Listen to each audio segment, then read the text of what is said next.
Alright, let's talk about multiplying and dividing fractions. If you remember your fractions song for division, it goes, dividing fractions, don't ask why, flip the second and multiply. So what that's telling you is if you take your first number and keep it the same, and then you flip the second number, so now it's upside down, and you multiply, you will get the answer to this division problem. So what is really important for you to understand here is that this is the same thing as this. Okay? So these two things represent the same thing.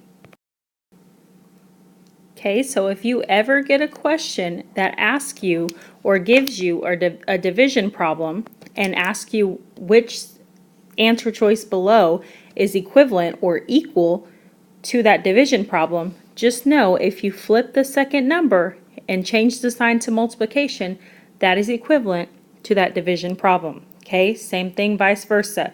If they give you the multiplication problem, just know you can flip the second number again and change it back to a division. They're both going to equal the same thing.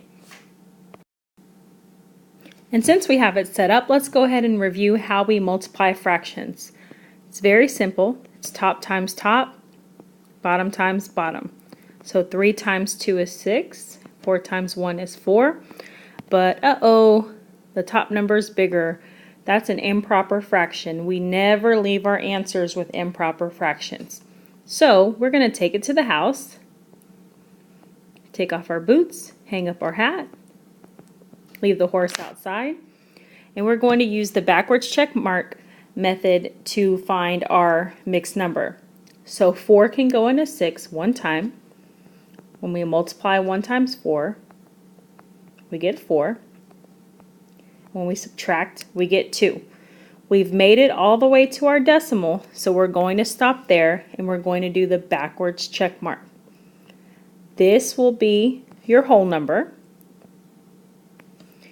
This goes on the top, and this one goes on the bottom. But now that you've gotten to that point, you have to check yourself and make sure you can't reduce it any further. In this case, I can divide both of these by 2 to reduce my fraction and get my final answer. The 1 stays the same, but 2 divided by 2 is 1, and 4 divided by 2 is 2. So 1 1/2 would be my final answer for this problem. Remember, this division and this multiplication problem mean the same thing.